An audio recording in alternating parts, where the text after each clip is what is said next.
सबसे पहले हमारी जो क्लास है आज की यस सर। वो ये है अकाउंट्स विद इन्वेंट्री में जो हम ट्रांजैक्शन पास करेंगे वो किस तरह से पास करेंगे। Yes sir. टैली में हम जो भी अपना वर्क करते हैं तो उसके लिए दो ही चीज़ें हमारे लिए होनी चाहिए। नंबर एक कि हम क्या चीज़ सेल करने वाले हैं। Yes sir. तो कोई भी सामान जब आप जो सेल करोगे उससे पहले वो सामान आपके पास होना चाहिए, तो उसके लिए हमें करना होता है परचेज। है ना। उसके लिए हमारे पास क्या होता है परचेज। पहले हम सेल करते हैं, पहले हम परचेज करते हैं, उसके बाद हम क्या करते हैं सेल कर देते हैं। तो देन इस कंडीशन में अब हमें ये देखना है कि परचेज करने के लिए प्रोसेस और वाउचर उसके क्या क्या होते हैं, किस तरह के वाउचर्स होते हैं, किस तरह से हम एंट्री को पास करते हैं, उसका कंप्लीट प्रोसेस क्या है वो हम इस वाली क्लास में अब पढ़ेंगे। सबसे पहली चीज़ यहाँ पर हमारी हेडिंग है to complete the purchase process. Purchase process को कंप्लीट करने के लिए हमें क्या क्या और किस तरह से चीज़ों को मेंटेन करना होता है। Yes sir. ठीक है, तो बस को देखो। तो हमारे पास में सबसे पहले ये होता है नंबर 1, हमें जो भी हम माल खरीदते हैं उसका सबसे पहले हमें ऑर्डर पास करना है। तो यहाँ से हम लगाएंगे परचेज ऑर्डर। आफ्टर दैट सबसे पहले आपने परचेज ऑर्डर पास किया। ऑर्डर करने का आपकी बैलेंस शीट पर, आपके प्रॉफिट एंड लॉस पर कोई इफेक्ट नहीं पड़ता है। ना प्रॉफिट पर कोई इफेक्ट पड़ेगा, ना आपके कैश बैलेंस पर इफेक्ट पड़ेगा, कहीं कोई इफेक्ट नहीं पड़ेगा, और ना ही वो एंट्री आपको बैलेंस शीट में प्रॉफिट एंड लॉस में दिखाई देगी। पहली चीज़। उसके बाद जब आप माल को खरीद लेते हो तो फिर होता है परचेज। तो पहले ऑर्डर दिया, उसके बाद माल को खरीदा, और जब माल आपने खरीद लिया तो उसके बाद में फिर आप उसको अपने बिजनेस में लेकर आते हो, उसे बिजनेस में लेकर आते हो और फिर क्या बनाते हो रिसीप्ट नोट। Receipt note. यहाँ पर परचेज ऑर्डर में जो हम इसको एक्टिवेट कराते हैं तो उसके लिए हमारे पास में शॉर्टकट की होती है ओल्ड प्लस F4, याद रहेगा। Yes sir. Purchase order. इसके बाद में जो परचेज होता है उसके लिए शॉर्टकट की क्या होती है F9, ठीक है। उसके बाद में जो रिसीप्ट नोट होता है हमारे पास उसके लिए शॉर्टकट की क्या होती है ऑल्ट प्लस F9। एक होता है purchase order alt plus F4 जो हमारे सामने प्रेजेंट है, इसको एक्टिव कराना है तो ऑल्ट प्लस F4, इसको एक्टिव कराना है तो F9, और हमें रिसीप्ट नोट को एक्टिव कराना है तो alt plus F9। Clear. Yes. यहाँ से सिर्फ हम ऑर्डर को पास करते हैं, सेकंड नंबर पे हम माल को खरीदते हैं, और थर्ड नंबर पर जाकर हम माल की रिसीविंग करते हैं तो गोडाउन में हमारे पास माल पहुँच जाता है। ये था जोना परवीन आपके क्वेश्चन का आंसर कि एक ही एंट्री को हम 3-3 बार क्यों कर रहे हैं। यस। फर्स्ट वन आपने ऑर्डर प्लेस किया, जैसे आप फ्लिपकार्ट पर करते हो। यस। आपने प्रोडक्ट को चेक किया, फीचर्स देखे, अच्छा लगा, आप ऑर्डर में चले गए। ऑर्डर में जाने के बाद वो आपसे कहता है इसको खरीदो। अब आप पेमेंट करते हो तो परचेज कहलाया। अब फ्लिपकार्ट का डिलीवरी बॉय वो सामान लेकर आपके गेट तक आता है। आप उससे जब सामान लेते हो वो आपसे कहता है मुझे कंफर्मेशन के लिए OTP चाहिए। Yes sir. वो है receipt note. Clear. Yes sir. अब इसको किस तरह से हमें मैनेज करना है, तो सबसे पहले हम परचेज ऑर्डर बनाएंगे। तो उसके लिए हम अपने कंप्यूटर में जाते हैं टैली में, और टैली में जाने के बाद में हमने यहाँ पर क्लिक करना है। हमारे पास सिलेक्ट कंपनी, कोई कंपनी हमारे पास है नहीं क्योंकि हम कंपनी बना रहे हैं ना इसमें। Yes sir. अभी तो हमारे पास में कोई कंपनी नहीं है, तो हमने इसको क्या करना है क्रिएट कंपनी कर लेते। मैंने एक नेम रखा अकाउंट्स विद इन्वेंट्री।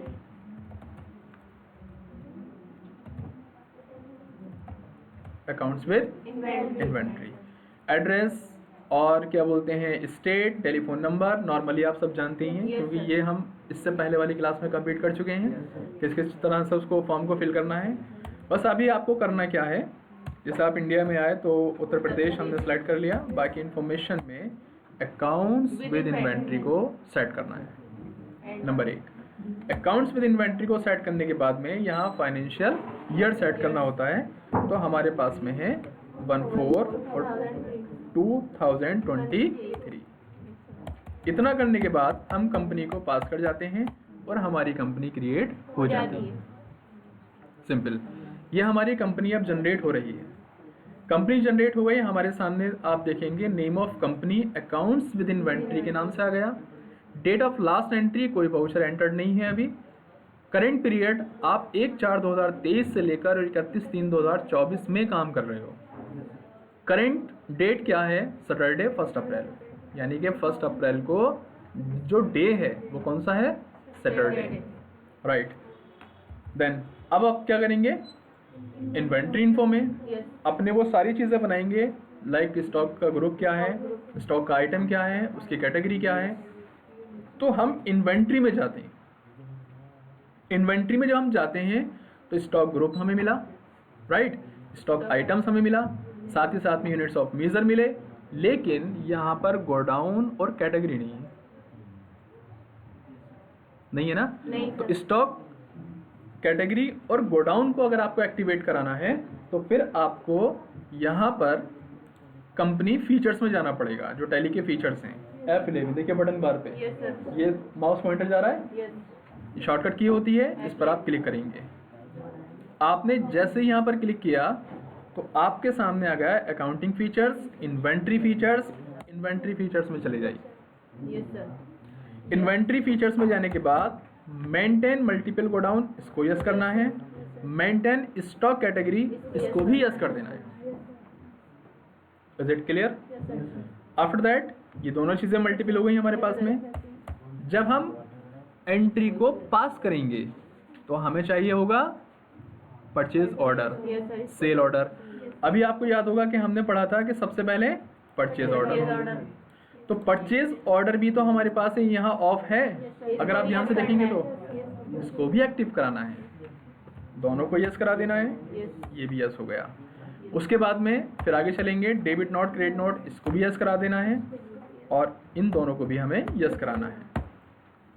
आपने अभी पढ़ा था कि परचेज के बाद में माल की रिसीविंग करोगे, है ना। तो क्या बनाना है? Receipt note. तो रिसीप्ट नोट को भी यस कराना है हमें। यहाँ पर हम गए RECI, स्पेलिंग को ठीक कर लेते हैं, हमारी स्पेलिंग गलत है, CIPT, रिसीप्ट नोट। और एक बनता है डिलीवरी नोट। जब माल को खरीदते हैं तो रिसीविंग करेंगे, और जब माल को बेचते हैं तो डिलीवरी देंगे हम। तो यहाँ पर हम गए और इन दोनों ही ऑप्शंस को हमने एंड टू एंड एक्टिव करा लिया। आफ्टर दैट इसको एंटर कर देते हैं, हमारे सारे ऑप्शंस एक्टिव हो गए, जिन ऑप्शंस की हमें यहाँ पर नीड होगी। एस्केप करेंगे, इन्वेंट्री फीचर्स में चले जाएंगे, stock category, stock items, units of measure, godown, सब कुछ आपके सामने है। स्टॉक ग्रुप में हमने सबसे पहले जाना है, तो हमने यहाँ पर क्रिएट किया स्टॉक ग्रुप, क्रिएट, और यहाँ हमने लिखा फर्नीचर। क्या लिखेंगे? जो बिजनेस का टाइटल आपका है उसका नाम स्टॉक ग्रुप में बनेगा। Title of the business, medical stock group में बनाएंगे, गारमेंट्स स्टॉक ग्रुप में बनाएंगे। तो जो भी आप title of business stock group में बना रहे हो उसको आप ऑलवेज प्राइमरी वाले ग्रुप में ही रखेंगे, क्योंकि वो किसी के अंडर में नहीं है, वो अपने आप में यूनिक है, प्राइमरी। एंटर कर देंगे। इसी तरह से आप सेकंड बना लेंगे गारमेंट्स के नाम से, GARMENTS, और यहाँ पर लिखेंगे हम प्राइमरी। अगर हमने इसको फर्नीचर के अंडर में रखा तो गलत हो जाएगा। तो हमने दो बिजनेस को मेंटेन कर लिया। आफ्टर दैट इसके बाद हम क्या करते हैं, यहाँ से बाहर निकलने के बाद में स्टॉक कैटेगरी में जाते हैं, और कैटेगरी भी हमने बना ली जस्ट लाइक वुडन, और इसी तरह से आयरन, और इसी तरह से प्लास्टिक। अब प्राइमरी का कॉन्सेप्ट आपको समझ आ गया है। प्राइमरी मतलब यूनिक, किसी के अंडर में नहीं होना। ओके, यहाँ से बाहर निकलते हैं हम। उसके बाद में गोडाउन अगर मेंटेन करना है तो गोडाउन भी मेंटेन कर लीजिए आप। हमने लिखा कि हमारा गोडाउन है संभल। सिंपल। इसके बाद में यहाँ से हम बाहर निकलेंगे यूनिट्स ऑफ मीजर। तो हमने यहाँ पर लिखा पीस, एक शॉर्ट फॉर्म लिख दी, PIEC, पीस। इसी तरह से केजी का किलोग्राम। सिंपल है ना? Yes sir. ओके। इतना करने के बाद आप नॉर्मली यहाँ से एग्जिट करेंगे और सबसे लास्ट में आप बनाएंगे स्टॉक आइटम।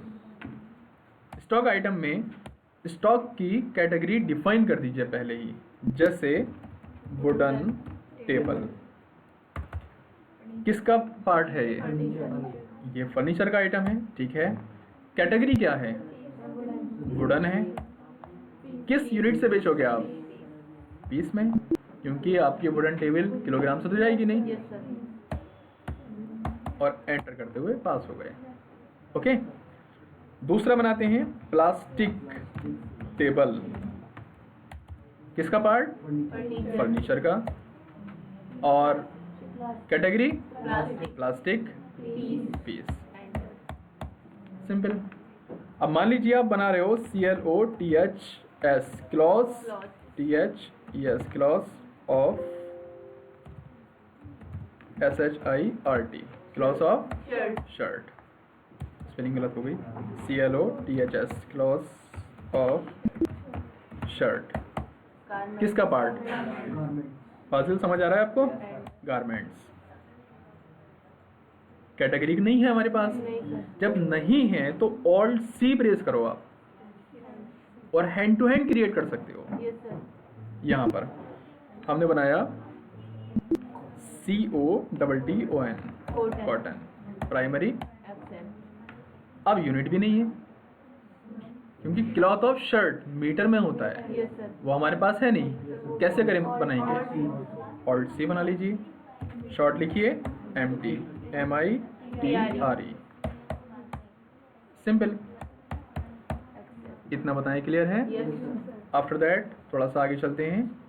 आगे जाने के बाद में स्टॉक आइटम भी बना दिया, ग्रुप भी बन गए, कैटेगरी भी बन गई, रिटर्न हो जाइए।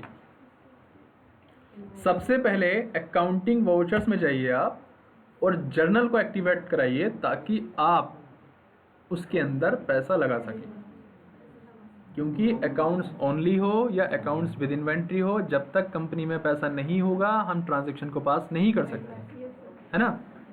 तो हम जो कंपनी में पैसा लगाते हैं, तो हमने यहाँ पर डिसाइड किया कि हम एक तो लगाएंगे कैश, ठीक है, दूसरा हम लगाएंगे बैंक बैलेंस, और कंपनी के जो मालिक होंगे वो हम अपना नाम रख देंगे। तो यहाँ पर हम जो कैश लगाने वाले हैं, तो हमने डिसाइड किया हम कैश में 2 लाख रुपए लगाएंगे। ओके। बैंक में हम 1 लाख रुपए लगाएंगे। तो कंपनी में ओवरऑल कितने लग गए? 3 लाख रुपए। ये हम पहली एंट्री को पास करेंगे, बिजनेस में पैसा लगाने की एंट्री। आपको पता ही है डेबिट क्रेडिट का कॉन्सेप्ट क्या होता है। तो कैश हमारा क्या हो जाएगा? डेबिट। इसी तरह से बैंक भी क्या हो जाएगा हमारा? डेबिट। और ऑनर हमारा क्या हो जाएगा? क्रेडिट। ये डेबिट क्रेडिट का ऑप्शन आपको पहले से पता है। सिंपल। ये हमारे बिजनेस में पैसा लगाने का ट्रांजैक्शन है। जब भी बिजनेस में आप पैसा लगाएंगे, इस ट्रांजैक्शन को पास करेंगे। ओके। हम टैली में आते हैं, और टैली में आने के बाद में हमें चाहिए जर्नल। एक साथ एक चीज़ और भी लिखी है यहाँ पर, वही लिखा है टू और बाई, है ना, बाई और टू। और हमें क्या चाहिए? डेबिट और क्रेडिट। क्या चाहिए? डेबिट और क्रेडिट। तो आप जर्नल के कॉन्फ़िगरेशन में जाइए, F12 प्रेस कीजिए। क्या प्रेस करेंगे? F12। यहाँ पर लिखा हुआ है यूज क्रेडिट और debit instead of to and by. To और बाई की जगह पर हमें डेबिट और क्रेडिट चाहिए, तो हम इसको क्या कर लेंगे? Yes, very good. Second option ये रहता है allow cash accounts in journal जब हम जर्नल में एंट्री पास करें तो कैश हमारी आनी चाहिए, तो हम उसको भी क्या करना है, वेरी गुड। और आफ्टर दैट हम इसको एंटर करते हुए आगे चले जाएंगे।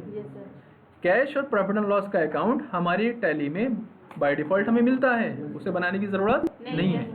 कैश अकाउंट 2 लाख रुपए क्योंकि हमने डिसाइड किया था, लगाएंगे। उसके बाद में इसको भी डेबिट कर देंगे, और बैंक तो हमारे पास है नहीं, ऑल्ट सी प्रेस करेंगे और यहाँ पर हम लेज़र बनाएंगे SBI। ये हमारा क्या है, बैंक अकाउंट। खाली SBI भी लिख सकते हो।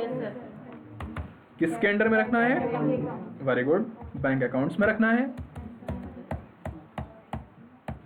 Accept and how many rupees, 1 lakh. Company के मालिक कौन, कोई भी हो सकते हैं। आप बना रहे हो तो आप खुद अपना नाम रखेंगे। कैसे जनरेट करें हम, alt plus C, MOHD SHANIB, Mohammed Shanib, ये कंपनी के क्या हैं, ऑनर हैं। यहाँ पर मोहम्मद शानिब बैठे बैठाए 3 लाख रुपए के मालिक हो गए, लॉटरी खुल गई इनकी, है ना। ओके, कैपिटल किसके अंडर में, कैपिटल। शानिब ये तो आपसे पैसे छीनने के चक्कर में है, 3 लाख रुपए। लास्ट में हम क्या राइट करेंगे, नरेशन, एंटर, एक्सेप्ट। कंपनी हमारे पास में क्लियर, पैसा लग गया। चेक करना चाहते हो, कहाँ चले जाओ, बैलेंस शीट, आराम से आपको पता चल जाएगा, चेक कर सकते हो आप, है ना। 3 लाख रुपए। देन हमने यहाँ से बाहर निकले और उसके बाद में अब कहाँ चले जाएंगे, सबसे पहला वाउचर बताइए, क्योंकि हम क्या करने वाले हैं, to complete the purchase process, हम परचेज ऑर्डर पास करना चाहते हैं। ओके, देन यहाँ पर शॉर्टकट की क्या है, एक बात याद रखिएगा, कोई भी शॉर्टकट की, फॉर एग्जाम्पल जैसे यहाँ पर है, ये है आपकी ऑल्ट प्लस F4, राइट। ये इसकी शॉर्टकट की बनी, इसे का कॉपी कर लेते हैं हम और यहाँ पर भी पेस्ट कर देते हैं। देन इसकी क्या बनी, वेरी गुड, और देन इसकी क्या बनी, सिंपल F9। तो हमने इसको F4 को चेंज किया और F9 को राइट कर दिया। एक बात याद रखिएगा, जिस शॉर्टकट कीज के नीचे, जैसे ये ऑल्ट प्लस F4 है, यहाँ पर लगा हुआ है F4, और इसके नीचे अगर यहाँ पर ऐसे सिंगल लाइन बनी है तो ये ऑल्ट के साथ काम करेगी,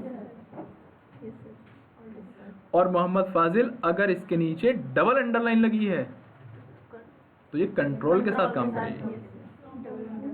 क्लियर। मैंने सिलेक्शन बनाया और यहाँ से आपको दिखाने के लिए जस्ट लाइक इसको कर लिया double underline, you can check it. इसको मैंने थोड़ा इग्नोर किया। ये अब बताओ ये किसके साथ काम करेगी, कंट्रोल के साथ। और अगर सिंगल है और है ही नहीं तो डायरेक्ट, है ना। हमने उसको इरेज किया, ये बात याद रखिएगा हमेशा। उसके बाद थोड़ा सा और आगे चलते हैं, टैली में गए हम, ऑल्ट प्लस F4 प्रेस करेंगे तो यहाँ पर साइड में बटन भी रहते हैं, तो मैंने ऑल्ट प्लस F4 प्रेस किया तो यहाँ पर आ गया परचेज ऑर्डर। अब समझ आया सबसे पहले क्यों, क्योंकि ऑर्डर पास करना है, राइट। बैक जाते हैं, डेट मेंशन करते हैं जो भी आपको चाहिए, 2 अप्रैल। आप जो सामान खरीदेंगे वो 3 तरह से खरीद सकते हो। नंबर 1, या तो पैसे दोगे, या चेक दोगे, या किसी पर्सन से खरीदोगे। और पर्सन से खरीदोगे तो उधार, चेक दे रहे हो तो बैंक बैलेंस, कैश दे रहे हो तो आपका कैश बैलेंस। किससे खरीदना है हम, वो हमारे पास है नहीं। ऑल्ट सी प्रेस करेंगे, नेम बनाएंगे hand to hand, Sumit furniture store, like this. ये कौन है हमारे, तो मैंने शॉर्ट में इंडिकेशन दे दिया ताकि मुझे याद रहे। उसके बाद में थोड़ा सा और हम आगे चले तो सन्ड्री क्रेडिटर्स, यहाँ पर हमने एंटर किया इसको, ये हमारे क्रेडिटर्स बन गए। जब हम रियल बिजनेस करते हैं तो इनका कुछ एड्रेस, कुछ नाम, कुछ तो पता होगा ना इनका। आप देख सकते हो ये सारी चीज़ें है ना, इनका कोई नाम होगा, इनका कोई सेल टैक्स नंबर होगा। हमने कहा जब हम रियल बिजनेस करेंगे तो सारी इन्फॉर्मेशन दे देंगे। एंटर करते हुए फिलहाल हम अभी आगे फॉरवर्ड हो गए। उसने कहा क्या 01, ये हमारी एंट्री में लिखा हुआ है। यहाँ पर क्योंकि हम सीख रहे हैं तो ट्रांजैक्शन हमें ऑन पेपर मिल गए। जब हम रियल बिजनेस करेंगे तो इन सारी चीज़ों को याद रखेंगे, क्योंकि अकाउंटिंग का वर्क आप करोगे ना, तो याद रखने की रिस्पॉन्सिबिलिटी वो आपकी होगी। डिपेंड करता है आपके ऊपर, 001 लगा सकते हो, 0001 लगा सकते हो, या ओनली 1 लगा सकते हो। डिपेंड करता है आपके ऊपर कि आप किस पैटर्न को फॉलो कर रहे हो। तो मैंने किसको फॉलो किया 01 को, ठीक है। अब यहाँ पर क्या चाहिए, परचेज लेजर। ऑल्ट सी करने के बाद इसको भी राइट कर लेंगे। परचेज किसके अंडर में, interesting, name of item wooden table. और अगर ईद आ रही है तो कपड़े खरीदोगे, शूज़ खरीदोगे, सैंडल खरीदोगे, है ना। अब्दुल कादिर टोपी खरीदेंगे, अलविदा का टाइम आ रहा है। तो देन अभी हमें यहाँ पर क्या करना है कि हमें चाहिए वुडन टेबल। घर पे जो मेहमान आएंगे ईद पर, अब उनको जो सिवैयाँ खिलानी है वो कैसे खिलानी है, वुडन टेबल पर रखेंगे। एंटर। उसके बाद में ड्यू ऑन 2 अप्रैल, ये रहता है गोडाउन में एनी। अगर आपने एनी सेलेक्ट किया हुमा कौसर, तो इसका मतलब ये है कि तुम्हारा सामान तुम्हारे घर में आया और ना पता कौन से कोने में पड़ा है। तो स्पेस प्रेस कीजिए यहाँ पर और यहाँ से क्या उठा लीजिए, मैन लोकेशन, ठीक है। इसको मैं थोड़ा सा बीच में रख लेते हैं ताकि एक साथ शो हो जाए। क्वांटिटी कितनी 5, रेट कितना 1000, आफ्टर दैट 5000 ऑटोमेटिकली, आपको करने की ज़रूरत है ही नहीं। Enter and enter. अगर आप चाहते हैं कोई दूसरा आइटम परचेज करना इसी बिल में, कर सकते हो। नहीं करना है तो ठीक है, आगे बढ़िए, एंड ऑफ लिस्ट कर दीजिए, नरेशन दीजिए। आप 10 भी आइटम्स खरीद सकते हो एक ही बिल में आप, है ना। Okay, enter, accept. सिर्फ ऑर्डर पास हुआ है, क्लियर। अब ये एंट्री हमारी जो ट्रांजैक्शन है वो कहाँ पहुंचा, तो हमने गए डिस्प्ले, डे बुक और स्टेटमेंट ऑफ इन्वेंट्री। परचेज का काम किया था ना आपने, परचेज बिल पेंडिंग। अभी सिर्फ ऑर्डर पास हुआ है, ना खरीदा है ना रिसीव किया है, तो कोई अभी पेंडिंग में नहीं। रिटर्न करते हैं, यहाँ से बाहर निकलते हैं। ओके, बाहर निकलने के बाद में अब हम चले गए कहाँ पर, अब कौन सा वो चाहिए हमें, शॉर्टकट की बताइए। तो अब हम इस पर काम करेंगे। बार बार आपको अकाउंटिंग में इन्वेंट्री में जाने की ज़रूरत नहीं है, आपको शॉर्टकट की पता होनी चाहिए बस। डायरेक्टली आप कॉल कर सकते हो। अकाउंटिंग से इन्वेंट्री में, इन्वेंट्री से अकाउंटिंग में जाने की नीड नहीं है। आपको क्या चाहिए, शॉर्टकट की पता होनी चाहिए। अब हम किस पर वर्क करने वाले हैं, परचेज पर। जोना परवीन, अब बताइए, अब समझ आ रहा है एक ही बार 3 बार क्यों। ओके, रिटर्न होते हैं और हम जाते हैं कहाँ पर, F9 में। सामने पढ़िए ध्यान से, क्या लिखा है, परचेज। यहाँ पर डेट लिखिए, जो भी आपकी डेट है। सेम प्रोसेस जो ऑर्डर में दिया था यही वही दे दीजिए। ये तो याद रखने का सबसे अच्छा मेथड है, कुछ भी नहीं करना। सबसे पहले कौन, सुमित। रिसीप्ट नोट नंबर जब भी आएगा, क्या आया, रिसीप्ट नोट नंबर जब भी आएगा आपको न्यू नंबर पर जाकर टाइप करना है बिल नंबर 1। याद रखिए इसको, bill number 1। Okay, order automatically आ गया। आपको बस यहाँ से गेट कर लेना है। आपने कर्सर दिया उसको, एंटर। सेकंड टाइम नहीं करना है। एंड ऑफ लिस्ट एंटर करते हुए आगे चले जाएंगे। आ गया क्या? परचेज। क्या खरीद रहे हो? ऑर्डर किसका दिया था, याद है ना आपको? वुडन का। बिल नंबर, अब एक मैजिक देखिए, ऑर्डर नंबर 01 ऑटोमेटिकली स्टार्ट हो गया। संभल 5 पीस 1000 सब कुछ आ गया। ऑर्डर नंबर, बिल नंबर जैसे ही मैच हुआ सब आ गया। तो फ्लिपकार्ट का डिलीवरी बॉय आपको सामान कब देगा? जब आप उसको ओटीपी दोगे, कंफर्म हो जाएगा कि वो आपका ही है। अदरवाइज आप जैसे तो मोहल्ले में और भी लोग हो सकते हैं ना, भाई फाजिल नाम के अकेले थोड़ी ना हो आप, और भी बहुत सारे लोग हो सकते हैं। इसको हमने एंटर किया, एंड ऑफ लिस्ट में गए, देन एंटर। अब ये एंट्री पहुंच गई हमारी पेंडिंग में। ठीक, पेंडिंग में पहुंचना हमेशा नुकसानदायक नहीं होता, हमेशा हार्मफुल नहीं होता, फायदे की चीज भी है। क्या? हमने ऑर्डर दिया फ्लिपकार्ट को, सामान खरीद लिया, उसके लिए पैसे भी दे दिए, लेकिन बार बार हम स्टेटस चेक करते हैं, अभी तक डिलीवर नहीं हुआ। राइट? आपके मैनेजर ने, आपके ऑनर ने, या आप खुद ये देखना चाहते हो ऐसे कितने बिल हैं जिसका सामान अभी पेंडिंग में चल रहा है, हमारे बिजनेस में वो सामान आया ही नहीं है। स्टेटमेंट ऑफ इन्वेंट्री वो आपको दिखा देगा, देखिए ये वाला बिल पड़ा है जिसका सामान नहीं आया। अब बताओ क्या यहाँ पर आना हमेशा हार्मफुल है? आपके लिए बेनिफिट है। एग्जैक्टली। अब आप फोन उठाएंगे, फोन करेंगे, यार हमने आपको पेमेंट भी कर दिया, यार हमारा सामान नहीं पहुंचा अभी तक। और टैली अगर आपको नहीं बताएगी तो आप तो ये समझोगे ना सामान यार आ गया या नहीं आया, पता नहीं ना।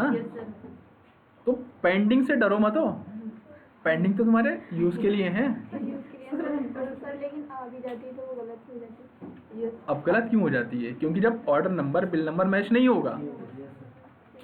अब तुमने फ्लिपकार्ट का फ़ोन लगाया, अरे मैंने मोबाइल मंगवाया था, वो मोबाइल नहीं आया मेरे पास। फ्लिपकार्ट का डिलीवरी बॉय कह रहा मैंने दे दिया, बोले किसे दिया? वो फाजिल नाम के कोई खड़े थे, मैंने उनको दे दिया, हमारे पास नहीं आया, हमारा तो ओटीपी देखो ये है। इसलिए पेंडिंग में पहुंचती है एंट्री। अब इस मैसेज को पढ़िए ध्यान से। ये मैसेज आपसे क्या कह रहा है?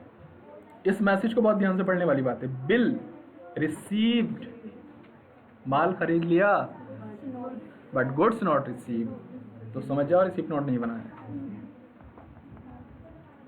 माल की रिसीविंग नहीं हुई है। हमें माल तो खरीद लिया, हमने पैसे भी दे दिए, उधार है तो हमने अपने ऊपर कर्ज कर लिया आपका, बट गुड्स नॉट रिसीव्ड।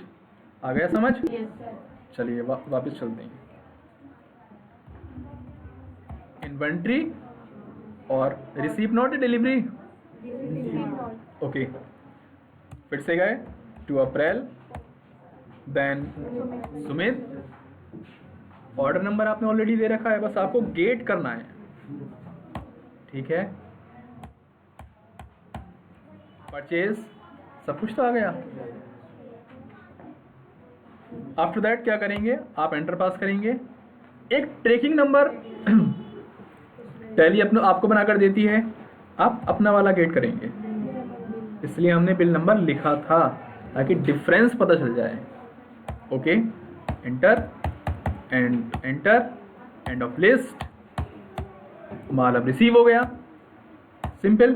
अब चलते हैं हम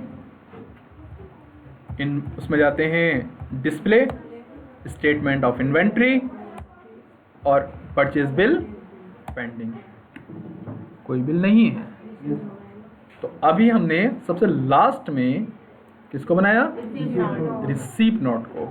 इस तरह से हमारा जो परचेज प्रोसेस था वो हमारा क्या हो गया? कंप्लीट। क्लियर? कोई भी डाउट हो तो डिस्कस कर लीजिएगा आप लोग।